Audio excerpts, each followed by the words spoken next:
Good evening. I'm Felicia Davis Blakley, and it is my pleasure to return as guest host, filling in for Darius Hillman. The daughter of civil rights activists and the working mother of 2 young children, she has dedicated her career as an urban planner, a nonprofit leader to addressing inequities and advancing sustainable solutions. She has been fighting for racial justice for the past 20 years and authored Illinois' first ever legislative report card on racial equity. Inspired by pioneering women leaders like Judge Sandra Otaka and Congresswoman Jan Schakowsky, she has made history herself.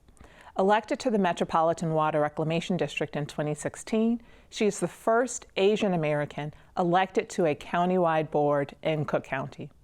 She is also the first Asian American woman to serve on the Cook County Board. Please join me and Cook County Commissioner Josina Morita in the arena right now. 3, 2, 1. Here we go!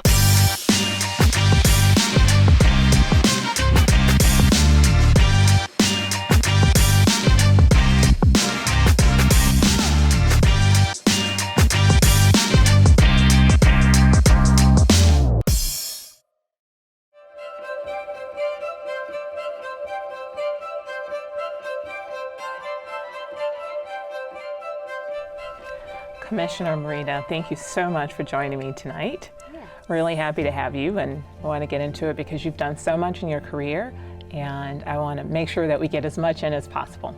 But we'll just start at the beginning. Tell me, where were you born, and tell me a little bit about your parents. Sure, I was born in the Bay Area. I grew up in Oakland, went to Berkeley schools in California, to 2 civil rights activists. They met at UC Berkeley in the 60s, part of the Asian American movement. And I'm very unusual in certain respects as an Asian American. I'm actually 6th generation Chinese American, 5th generation Japanese American. So my family's been here for a while, and just growing up in California, growing up with social justice values, really built a real distinct foundation for me.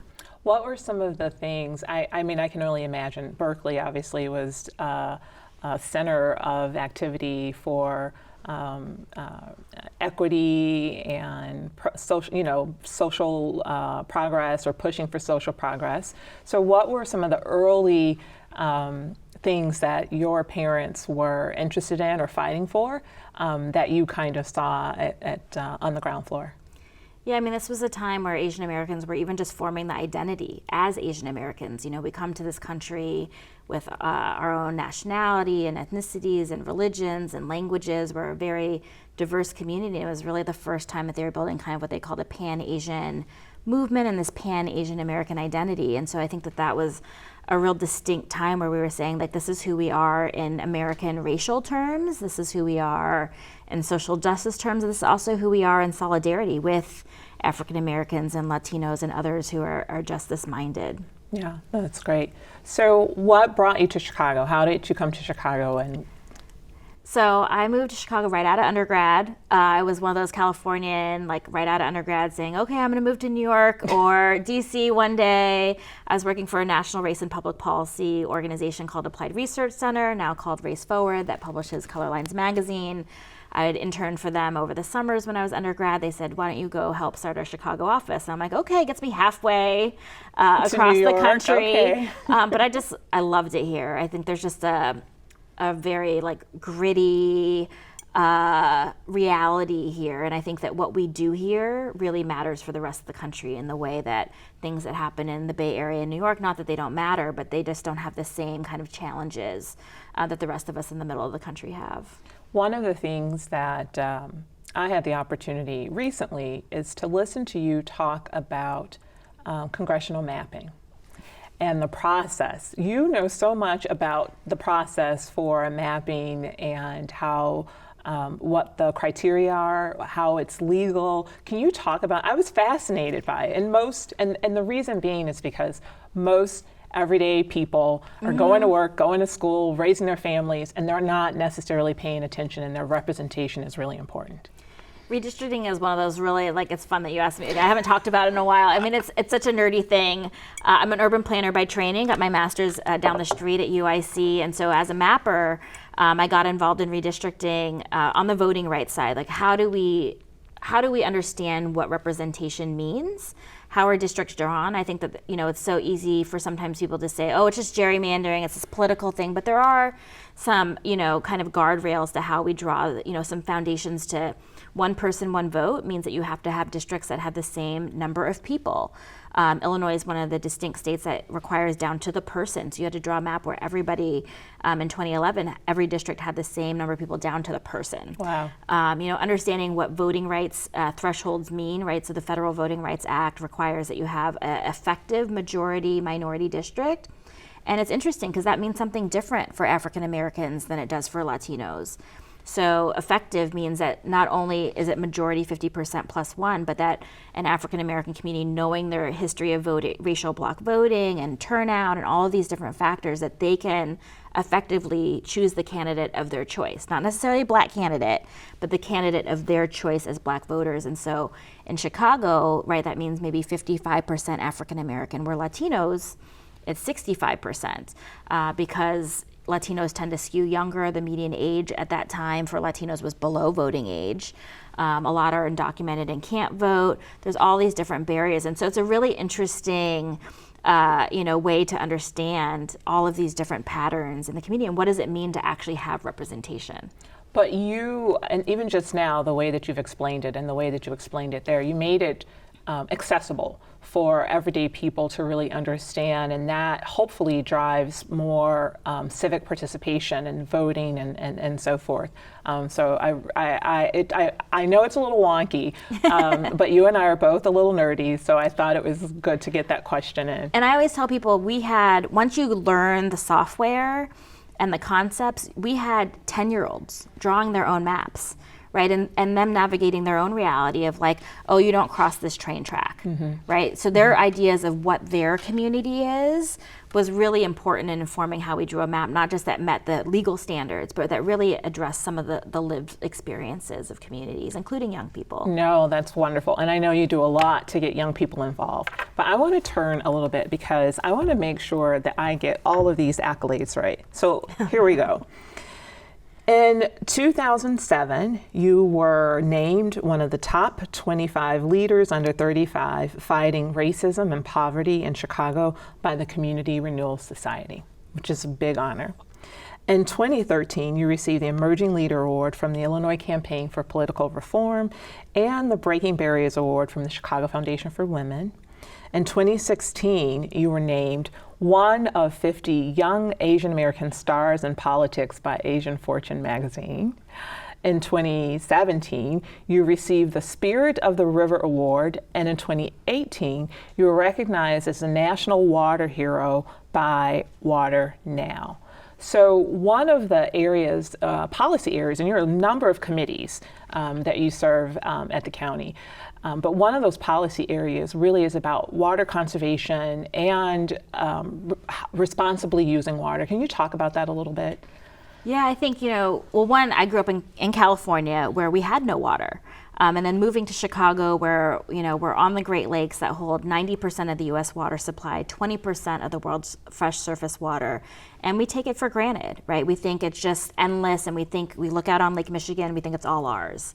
And I think there's been a lot of education around like reducing your carbon footprint, but not as much about our water usage. And I think a lot of times when we do talk about water conservation, it's the water that we can see. So, turn the faucet off when you're brushing your teeth, put a bucket in your shower. And those things all matter, they all help, but there's also this much bigger world of the water that we use that we don't see. We call it our water footprint. So I created the Million Gallon Challenge. You go to milliongallonchallenge.org anytime, and you can see we have 20 different challenges there that you can take. So eating chicken instead of beef for one meal can save 500 gallons of water. Wow. I know we're both fashionistas. Buying one less pair of jeans can save 1,000 gallons of water. Wow. Right, I look at my closet sometimes and I feel ashamed. I see things with tags still on them or things that I've never worn, and think about, so I think it's also just helping build the education of what are some of the easier life choices that you can make. Not everybody's going to put a bucket in their shower, but you could choose to eat vegetarian or pescatarian for a meal or a day and save a much larger amount of water. So it's how do you build that education and make it easy for people to have a bigger impact and feel empowered? Right. No, I think it's really important. It's one of those things about climate change. It's people discount, like they discount the future, they discount the impact. And we've had a lot of water incidents and with rain and 500-year storms and 100-year storms and water retention and where that water goes. One of the things I was really fascinated about is you created a book for children to understand where the water goes. Yes. And you had it translated, right, into English and Chinese? And Polish, yeah. It was the first time that we had translated things into Chinese, and we work with partners in Chinatown around that. That is wonderful. And it was important to you to do this book for young people because this is the planet that they're inheriting and you want them to have ownership of it just as... Yeah, I mean, it's, we joke with my kids, like, can you flush the toilet? It was like going to mommy's job, to one of our water treatment plants. But I think it's important for people just to understand the life cycle of their food, to understand the life cycle of water, and all of these different things. And the younger you can do it, the more ingrained it is. And as you know, the future generations, they really think about the environment in a very different way. Mm-hmm. And so it's very exciting and hopeful to me. Mm-hmm. So let's talk about your first elected job. What was your first election that you won? So I ran in 2014 and lost by 2%. I always tell that story because I think it's important as much as, it's a hard thing to acknowledge. I think a lot of people, I remember when I lost my first race on election night, Senator Durbin, Tony Preckwinkle, then Governor Pat Quinn, Jan Schakowsky all called and said, we lost our first race too. And it's a part of the political story that we oftentimes bury because we don't want to talk about it, but I think it's an important part of the story. But then I ran in 2016 and won and was the first Asian American to serve on the MWRD board. And it was, it was being able to do the MWRD work as an urban planner with a land use background in stormwater, and I love, environmental justice. But it also gave me a platform to be able to be a face and a voice for Asian Americans in the second largest county in the country. It became a platform to help build the Asian American Caucus. We've grown from 0 to 17 members. Yeah, it's wonderful. In just 8 years. And so, I think being in my first elected office, it was both being able to learn the legislative side and the operations sides of government, but it was also how can you be bigger than just your job description? Mm-hmm. So you accomplished a first by winning that race, but you also had a couple of other firsts while you were at Yes. the MWRD. You were the first woman commissioner to have a baby in 130 years there? Yes, I was the first in 130 years. Oh my gosh. And that meant that there were certain things that weren't thought about. Nursing spaces, maternity leave, and so forth. So you also had to become an advocate for yourself and for future women employees or elected officials of the MWRD. Yeah, I mean, it's interesting because, I think we're living in this time where we say we want more women to run, we want more young people to run, but how do we create a structure and a space and a culture that actually can meet those needs, right? So we had a wave of women running for office, over the last few decades, but most of them, the majority of them, were after their kids were school age, mm-hmm. After their kids had left home. Mm-hmm. And so we had a new wave of elected officials in this last 5-10 years of young moms, future moms, running for office. And so it, again, gave me a platform not only to pass those policies at MWRD, but to form the country's first Mama's Caucus. That's right. With people like City Clerk Anna Valencia, City Treasurer Melissa Conyers-Ervin, State Representative Margaret Croak literally had a baby while campaigning and another baby while in office. And, we always say, we just don't want women to have to face the things that we face. And if we were facing these as elected officials, what are everyday women facing? Yeah, I think it's really important. I think it's important to talk about those things and also to remind people that a lot of the gains that women have had in the workforce are very recent, and that there are still places that don't have maternity leave policies, that are still places where the physical infrastructure needs to be changed. And not too long ago, when I was on the Chicago Police Department, there was a point where to get to the women's locker room, we had to walk through the men's locker room, right? And so that's changed, but that, yeah, that was not very long ago. Not very long ago in the 90s. So it's really important then when we're in these chairs, you're in the chair, that you advocate for policies that make work more inclusive for working women overall. What's a day in the life of Josina? I know it's busy. Like, we've talked about this. I remember we talked one day and you were trying to figure out the dropping off your daughters to childcare, but also how that would get you to your meeting on time. So tell me, what's a day in the life? Every day is different. I can tell you what today was, right? It's, and again, like, it's also recognizing that, as elected officials, we face the same challenges as other working moms and other working people, right? So, wake up, get my kids ready for school. My daughter wants to try on 3 different things before she decides, right? They don't want this breakfast. They want that breakfast. Yeah, they want that breakfast. You get them in the car. Daycare doesn't open till 8, so I get them at 8, right in the door, so that I can try to make it downtown for our county board committee meetings at 9:45. Literally walk in the door right at 9:45, because as everybody else in the north suburbs knows, we've got these lane closures on the highway, but because I have drop off, it's harder for me to take public transportation certain days because I need the car seats. It's all of these different dynamics. So we had committee meetings for tax delinquency and forest preserve litigation. So, making sure that the operations of the county are continuing, and then come over here to do your show and see one of my favorite constituents, meet a new constituent in the makeup room. I've got a meeting with the Federation of Women Contractors after this, and then meeting with my team. I have a new chief of staff coming on. So these are the days. Every day is a little different, whether it's, cutting ribbons, or dealing with budget issues, dealing with labor issues. And that's one of the things that I love about this job, is that every day is different. What are some of maybe 2 things that you're working on that you're really proud of? So at the county, 2 main things. One is the first piece of legislation that I passed, carrying over some of the work that I did at MWRD, was around environmental justice. Cook County, second largest county in the country, has never had an environmental justice policy. Wow.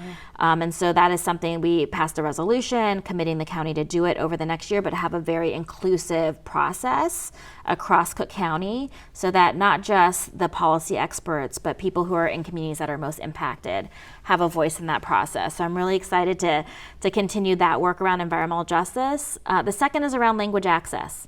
I'm the first Asian American woman on the board. I represent a district with over 100 languages spoken.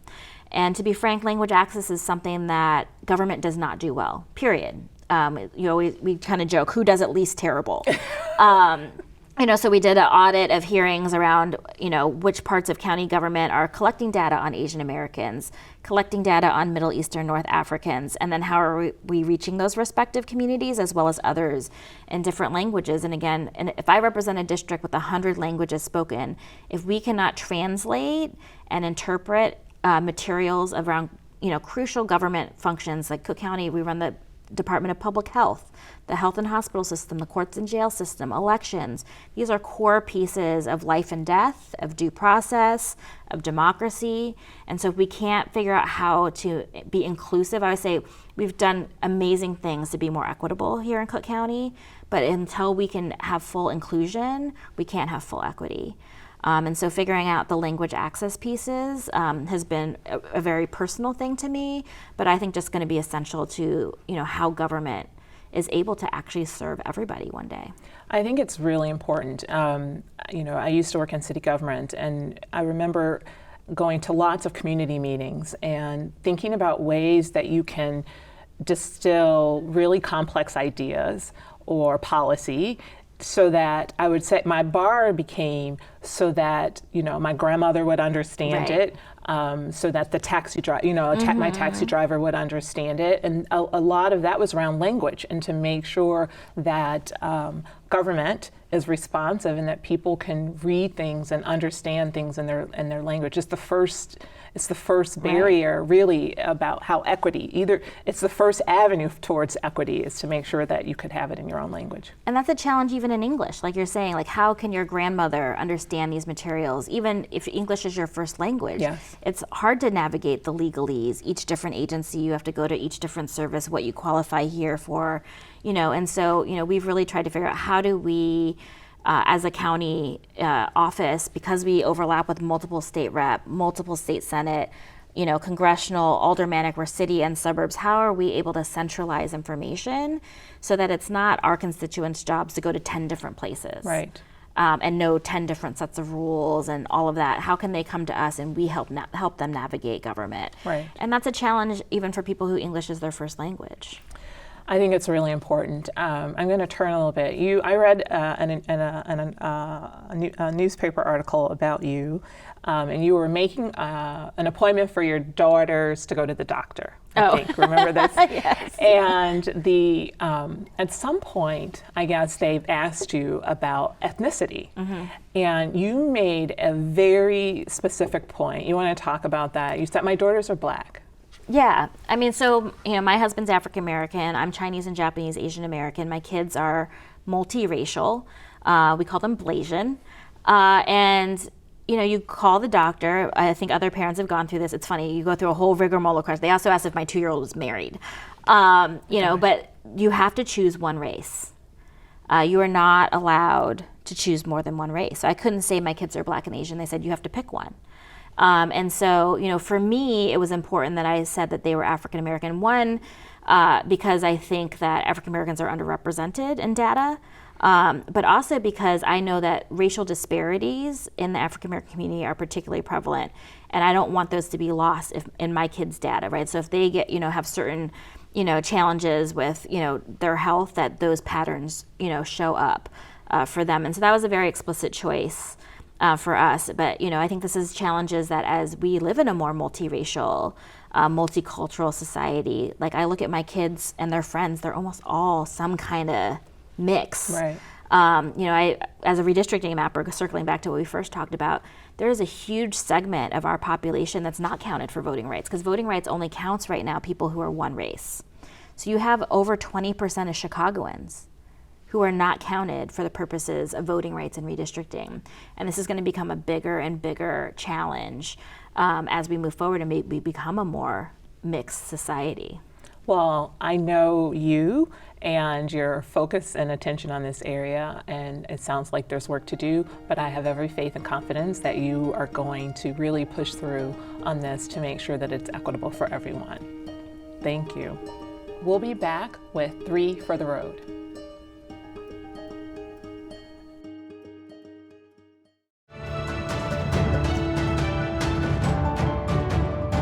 I'm Jamira Alexander, inviting you to join me for The Public Narrative, A Word, with my very special guests, David Peterson of the A. Philip Randolph Pullman Porter Museum and Melvin Thompson of Resolute Consulting Group. Join the conversation Thursday, September 21st at 7 p.m. on CAN-TV Cable Channel 19 and streaming on cantv.org and CAN-TV Plus app. Experience the power of community television.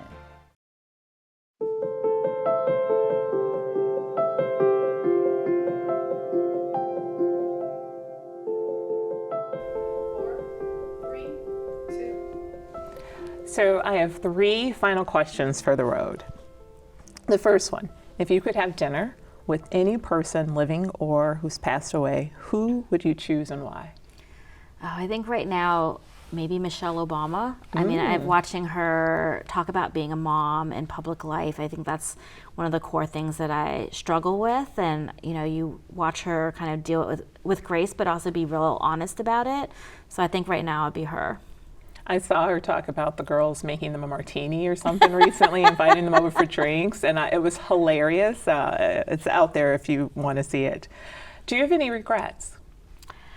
I mean, always in some form. I can't think of one in particular. I think we learn from our, challenges and setbacks. I lost my first race, but I don't regret it. I just want to try to make sure that as I do this work that I make time for my family. Yeah, which is a priority, right? To make sure that you're present for your family and the work that you do every day. One piece of advice that you would give, that present day Josina would give her 21-year-old self. Oh, 21 years old. Is that about the time you came to Chicago? I think it was right before I came to Chicago. I think it's, follow your gut. I never planned to be in elected office, right? So some people, I think that's like there's a direct line, it's a plan, but I look back on the different pieces of my life being a community organizer and policy advocate, and they all kind of fit together to make sense for what I'm doing now. So I always, I think my advice would be like, give yourself some grace and follow your passion, and you'll find your way.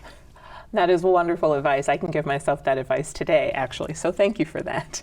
So it's as a working mom, and you founded the Mama's Caucus, one of the founders. How do you keep balance and perspective for yourself and your family? It's a lot, right? It is, and I've really come to try to not use the word balance because I just think it doesn't exist. I think it's choices, right? I think every day we make choices and we set priorities, and I always recommend everybody have a counselor. In counseling, I think one of the things that I learned is like you can have your intent about what your priorities are. If you ask, what your priorities are, I'd say to my family, I'm like, well, where do you spend the most time? And I say, I don't spend the most time with my family, right? And so how do you realign those things? And I think it's just being honest with yourself, about what your real priorities are and how you're living them out and how you measure those. Yeah. And being honest with your children. I think it's really wonderful that your girls are going to see, or they get to see every single day, a very strong example of leadership in you.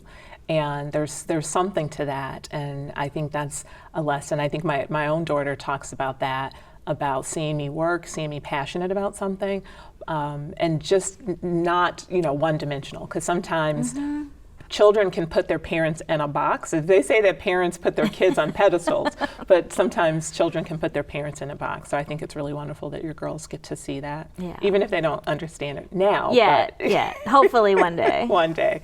Thank you so much. Yeah.